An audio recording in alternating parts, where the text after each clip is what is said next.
ದಯವಿಟ್ಟು ಎಲ್ಲರೂ ಈ ಚಾನಲ್ನ ಸಬ್ಸ್ಕ್ರೈಬ್ ಮಾಡಿ. ನಿಮ್ಗೆ ಇಷ್ಟ ಆದರೆ ಈ ಚಾನಲ್ಗೆ ಜಾಯ್ನ್ ಆಗಿ. ಈ ವಿಡಿಯೋ ಇಷ್ಟ ಆದರೆ ದಯವಿಟ್ಟು ಎಲ್ಲರೂ ಶೇರ್ ಮಾಡಿ. ಸ್ವತಂತ್ರ ಪತ್ರಿಕೋದ್ಯಮವನ್ನು ಬೆಂಬಲಿಸಿ. ನನ್ನ ಯುಕ್ತಿಗೆ ನಿಮ್ಮ ಶಕ್ತಿಯೇ ಶ್ರೀರಕ್ಷೆ. ಹಲೋ, ಹಾಯ್, ನಮಸ್ಕಾರ ಸ್ನೇಹಿತರೆ. ಮತ್ತೆ ಏನು ಸಮಾಚಾರ? ಕರಿಯ ಗಲಾಟೆ ಭಾಳ ದೊಡ್ಡ ಮಟ್ಟದಲ್ಲಿ ಆಗ್ತಾ ಇದೆ. ನಿಮಗೆ ನೆನಪಿರ್ಬೋದು, 1 ವರ್ಷ 2 ವರ್ಷ ಆಗ್ತಾ ಬಂತು. ಅಂದರೆ ಕಾಂಗ್ರೆಸ್ ಗೌರ್ಮೆಂಟ್ ಬಂದ ಆರಂಭದಲ್ಲಿ ಕಸ್ತೂರಿ ರಂಗನ್ ರಿಪೋರ್ಟನ್ನು ತರಬೇಕು ಅಂತ ಸಿದ್ಧತೆ ಮಾಡ್ತಾರೆ. ನಿಮಗೆ ನಕ್ಸಲ್ ಗಲಾಟೆ ಇತ್ತೀಚೆಗೆ ವಿಕ್ರಮ್ ಗೌಡ್ ಅವರು ತೀರ್ಕೊಂಡ ಮೇಲೆ ಸ್ವಲ್ಪ ನಕ್ಸಲ್ ಚರ್ಚೆಗಳು ನಡೀತಿದೆ. ನಾನು 1-2 ಎಪಿಸೋಡ್ ಮಾಡಿಬಿಟ್ಟಿದ್ದೀನಿ. ಈ ನಕ್ಸಲ್ ಹೋರಾಟ ಕಸ್ತೂರಿ ರಂಗನ್ ರಿಪೋರ್ಟ್ ವಿರುದ್ಧನೂ ಇತ್ತು. ಮಲೆನಾಡಿನ ಕಾಡುಮೇಡಿನ ಕಾನ್ಸೆಪ್ಟಿಗೆ ಸಂಬಂಧಪಟ್ಟಂಥ ರಿಪೋರ್ಟ್. ಅದು ಮಲೆನಾಡಿಗರಿಗೆ ತುಂಬ ಅಪಾಯವನ್ನು ತಂದೊಡ್ಡುವಂಥ ಕಾನ್ಸೆಪ್ಟ್ ಅಂತ ಹೇಳಿ ಪ್ರೊಟೆಸ್ಟ್ ನಡೀತಾ ಇತ್ತು ಯಾವಾಗಿಂದನೋ. ನಕ್ಸಲರು ಕೂಡ ಅದಕ್ಕೆ ಕೈ ಹಾಕಿದ್ದಾರೆ, ಬೆಂಬಲಿಸಿದ್ದಾರೆ. ಅವರು ಕೂಡ ಹೋರಾಟದಲ್ಲಿ ಇದ್ದಾರೆ ಅಂತ ಹೇಳ್ಬಿಟ್ಟು ನಾವು ಕೇಳ್ಪಟ್ಟಿದ್ದೀವಿ. ಇದೇ ಕಸ್ತೂರಿ ರಂಗನ್ ರಿಪೋರ್ಟ್ಗೆ ಸಂಬಂಧಪಟ್ಟಂಗೆ ಮಲೆನಾಡಿನ ಶಾಸಕ, ತೀರ್ಥಹಳ್ಳಿ ಶಾಸಕ ಸಹಜವಾಗಿ ಅದನ್ನು ವಿರೋಧ ಮಾಡ್ತಾರೆ. ಓಕೆ, ಒಂದು ವರದಿಯನ್ನು ಜಾರಿಗೊಳಿಸುವುದರ ವಿರುದ್ಧ ಮಲೆನಾಡಿನ ಶಾಸಕನಾಗಿ ಧ್ವನಿ ಎತ್ತಿರೋದು ಸ್ವಾಗತಾರ್ಹ. ಅಲ್ಲಿನ ಜನಜೀವನದ ವಿಚಾರ ಬಂದಾಗ ಅಲ್ಲಿನ ಶಾಸಕನಾಗಿ ತಾನು ಮಾಡಬೇಕಾಗಿದ್ದಂಥ ಕರ್ತವ್ಯವನ್ನು ಒಬ್ಬ ಅರಗ ಜನರ ಪಾಲನೆ ಮಾಡುತ್ತಾರೆ, ಸಂತೋಷ. ಅದನ್ನು ಖಂಡಿಸುವ ಬರದಲ್ಲಿ, ಕಸ್ತೂರಿ ರಂಗನ್ ರಿಪೋರ್ಟ್ ಖಂಡಿಸುವ ಬರದಲ್ಲಿ ಕಾಂಗ್ರೆಸ್ ಸರ್ಕಾರ ಅದನ್ನು ಇಂಪ್ಲಿಮೆಂಟ್ ಮಾಡಬೇಕು ಅಂತ ಚರ್ಚೆ ಅಷ್ಟೇ. ಇವರೆಲ್ಲ ನೋಟಿಫಿಕೇಷನಲ್ಲಿ ಇರ್ತಾರೆ, ಇಂಪ್ಲಿಮೆಂಟೇ ಭಾರಿ ಕಡಿಮೆ ಇವರೆಲ್ಲ ಹೋಗೋದು. ಈಗ ಜಾತಿ ಗಣತಿ ವಿಚಾರದಲ್ಲಿ ಏನು ಮಾಡ್ತಿದ್ದಾರೆ ಅಂತ ನಾವು ನೋಡ್ತಾ ಇದ್ದೀವಲ್ಲ. ಆ 4% ಮೀಸಲಾತಿ ಕೊಡೋ ವಿಚಾರದಲ್ಲಿ ಇವ್ರು ಏನು ಮೀನಮೇಷ ಎಣಿಸ್ತಿದ್ದಾರೆ ಅಂತ ನೋಡ್ತಾ ಇದ್ದೀವಲ್ಲ.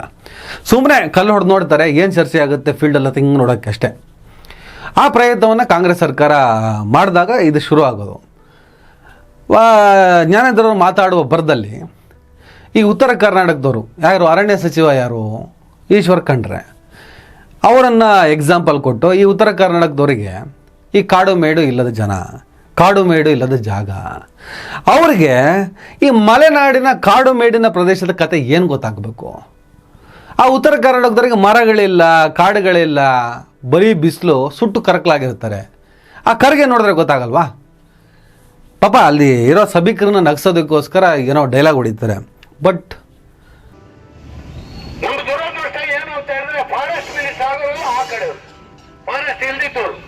ಅವರಿಗೆ ಮರ ಗಿಡ ಅಂದ್ರೆ ಏನು ಅಂತಾನೆ ಗೊತ್ತಿಲ್ಲ, ಅದು ನೆರಳು ಅಂದ್ರೆ ಏನು ಅಂತ ಗೊತ್ತಿಲ್ಲ, ಸುಟ್ಟು ಕರಕಲಾಗಿರ್ತಾರೆ. ನಮ್ ಖರ್ಗೆ ಅವ್ರನ್ನ ನೋಡಿದ್ರೆ ಗೊತ್ತಾಗ್ತದೆ. ಪಾಪ ತಲೆ ಕೂದಲು ಮುಚ್ಕೊಂಡಿದ್ರಿಂದ ಸ್ವಲ್ಪ ಉಳ್ಕೊಂಡಿದ್ದಾರೆ. ಬಟ್ ಅದು ವರ್ಣಭೇದ ನೀತಿ ಅಡಿ ಬರುತ್ತಲ್ವಾ? ಕರ್ಗೆ ಬಣ್ಣ, ಆ ಕಪ್ಪು ಬಣ್ಣ, ಅದು ಸುಟ್ಟು ಕರಕಲಾಗಿರುವ ಬಣ್ಣ ಅಂತ ಹೇಳ್ತಾರೆ. ಅವತ್ತು 24x7 ಯಾವ ಮಾಧ್ಯಮ ಇದನ್ನು ಸುದ್ದಿ ಮಾಡಿದೆ? ನಾನು ಮಾತಾಡಿದ್ದೀನಿ, ಅವತ್ತೇ ನಾನು ಮಾತಾಡಿದ್ದೀನಿ, ಇವತ್ತು ಮಾತಾಡಿದ್ದೀನಿ. ಕುಮಾರಸ್ವಾಮಿ ಜಮೀರ್ ಕರೆ ಅಂದಿದ್ದಕ್ಕೆ ಜಮೀರ್ ಸರಿ ಇಲ್ಲ, ಇದು ನೀವು ಹಂಗೆಲ್ಲ ಹೇಳಂಗಿಲ್ಲ ಅಂತ ಮಾತಾಡಿದ್ದೀನಿ. ತಾರತಮ್ಯ ಅನ್ನೋದು ಅಷ್ಟೊಂದು ಅಪಾಯಕಾರಿ.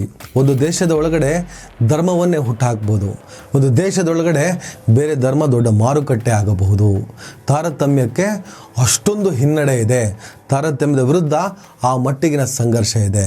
ಆ ಕಾರಣಕ್ಕೆ ಹೇಳ್ತಾರೆ ಜಮೀರ್ ಅಹಮದ್ ಅವರೇ, ಒಂದು ಬಣ್ಣವನ್ನು ನೀವು ಟೀಕಿಸೋದು ಅಲ್ಲೋಲ ಕಲ್ಲೋಲವನ್ನು ಸೃಷ್ಟಿ ಮಾಡ್ಬೋದು. ಆದರೆ ಇವತ್ತಿದೆ ಜಮೀರ್ ಕುಮಾರಸ್ವಾಮಿ ಕರೆ ಅಂದಿದ್ದಕ್ಕೆ ಮಾಧ್ಯಮಗಳು 24 ಗಂಟೆ ಸತತ 2-3 ದಿನ, ಚುನಾವಣೆಗೆ 2 ದಿವಸ ಇರಬೇಕಾದ್ರೆ ಇವ್ರು ಮಾತಾಡೋದು, ಚುನಾವಣೆ ಮುಗಿಯುವವರೆಗೂ ಮಾತಾಡ್ತಾರೆ. ಚುನಾವಣೆ ಮತದಾನದ ಪ್ರಕ್ರಿಯೆ ಮುಗಿತಿದ್ದಂಗೆ ಸ್ಟಾಪ್ ಆಗ್ತಾರೆ. ಅದರ ಬಗ್ಗೆ ಡಿ ಕೆ ಸುರೇಶ್ ಭಾಳ ಸ್ಪಷ್ಟವಾಗಿ ಮೊನ್ನೆ ಹೇಳಿದ್ರು. ಅದಕ್ಕೆ ಸಂಬಂಧಪಟ್ಟಂಥ ವಿಡಿಯೋ ಕೂಡ ನಾನು ಮಾಡಿ ಹಾಕಿದ್ದೀನಿ. ಚುನಾವಣೆ ಬಂತು ಅಂತ ಅಂದಾಗ ಧರ್ಮದ ವಿಚಾರ ತರ್ತೀರಿ ಮಾಧ್ಯಮಗಳು. ನೀವು ಮಧ್ಯಾಹ್ನ 3 ಗಂಟೆವರೆಗೂ ಆ ವಿಚಾರವನ್ನ ಚರ್ಚೆ ಮಾಡಿದಿರಿ. ಇವತ್ತು ಚರ್ಚೆ ಮಾಡಿ, ಅದನ್ನ ಚರ್ಚೆ ಮಾಡೋಣ. ಮಾಧ್ಯಮಗಳು ಮಾಡಿರ್ತಕ್ಕಂಥ ಸೃಷ್ಟಿ, ನಿಮ್ಮ ಮೌಲ್ಯಗಳು ಕೂಡ ಇವತ್ತು ಪ್ರಶ್ನೆ ಮಾಡಬೇಕಾದಂತ ಅನಿವಾರ್ಯ ಪರಿಸ್ಥಿತಿ ಬಂದಿದೆ.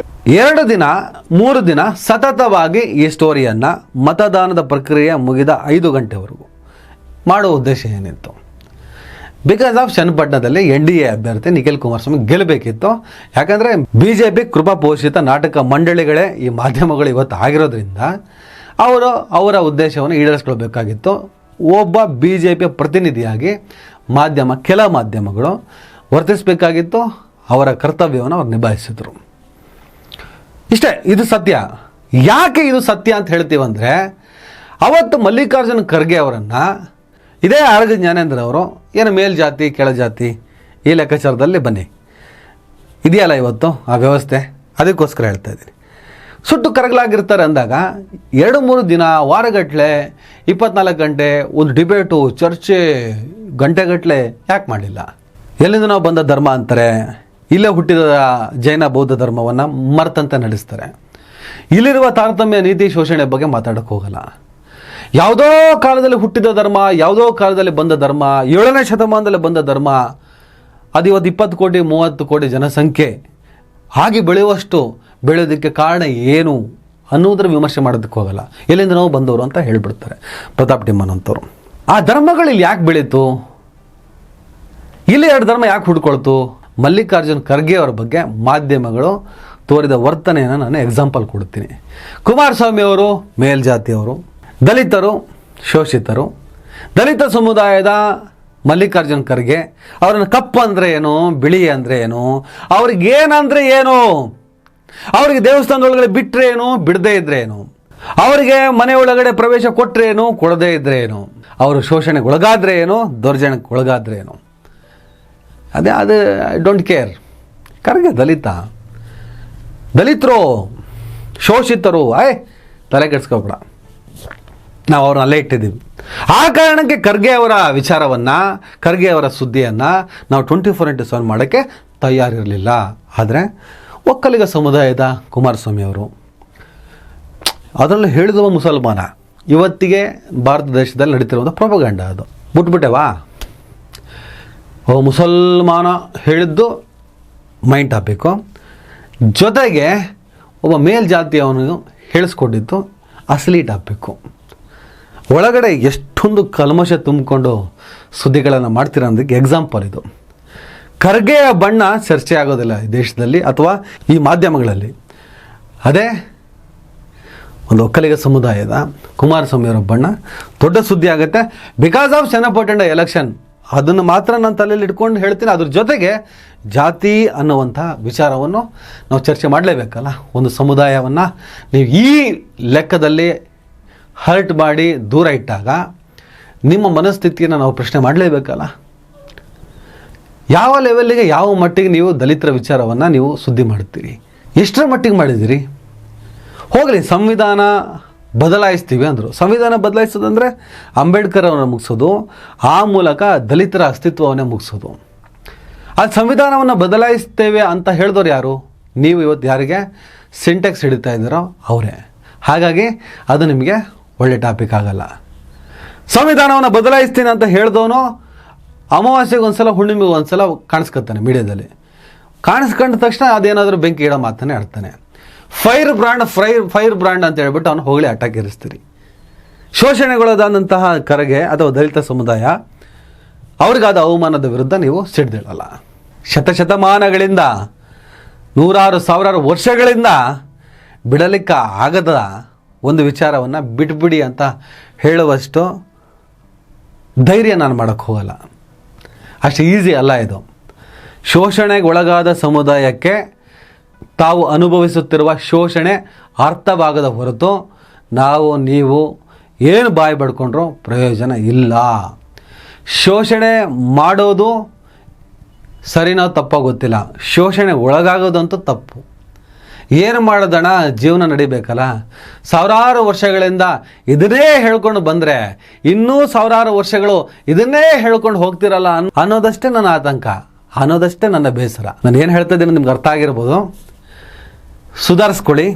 ನಿಮ್ಮ ಸುಧಾರಣೆಯೇ, ನಿಮ್ಮ ಒಳಗಡೆ ಇರುವಂಥ ಆಕ್ರೋಶವೇ, ನಿಮ್ಮಲ್ಲಿರುವಂಥ ಯೂನಿಟಿಗೆ ಇದಕ್ಕೆಲ್ಲ ಪರಿಹಾರ. ಇದು ನಾನು ಹೇಳಿದ್ದಲ್ಲ, ಬಾಬಾ ಸಾಹೇಬ್ ಅಂಬೇಡ್ಕರ್ ಅವರು. ಅವ್ರು ಹೇಳಿ ಇಷ್ಟು ವರ್ಷ ಆದಮೇಲೂ ಕೂಡ ಶೋಷಣೆ ಮುಂದುವರಿಸ್ಕೊಂಡಿದ್ದೀರಿ, ಅದಕ್ಕೆ ಹೊಂದ್ಕೊಂಡಿದ್ದೀರಿ. ಹೇಳಬೇಕು ಅಂತ ಅನಿಸ್ತು, ಹೇಳಿದೆ. ನಮಸ್ಕಾರ. ದಯವಿಟ್ಟು ಎಲ್ಲರೂ ಈ ಚಾನಲ್ನ ಸಬ್ಸ್ಕ್ರೈಬ್ ಮಾಡಿ. ನಿಮ್ಗೆ ಇಷ್ಟ ಆದರೆ ಈ ಚಾನಲ್ಗೆ ಜಾಯ್ನ್ ಆಗಿ. ಈ ವಿಡಿಯೋ ಇಷ್ಟ ಆದರೆ ದಯವಿಟ್ಟು ಎಲ್ಲರೂ ಶೇರ್ ಮಾಡಿ. ಸ್ವತಂತ್ರ ಪತ್ರಿಕೋದ್ಯಮವನ್ನು ಬೆಂಬಲಿಸಿ. ನನ್ನ ಯುಕ್ತಿಗೆ ನಿಮ್ಮ ಶಕ್ತಿಯೇ ಶ್ರೀರಕ್ಷೆ.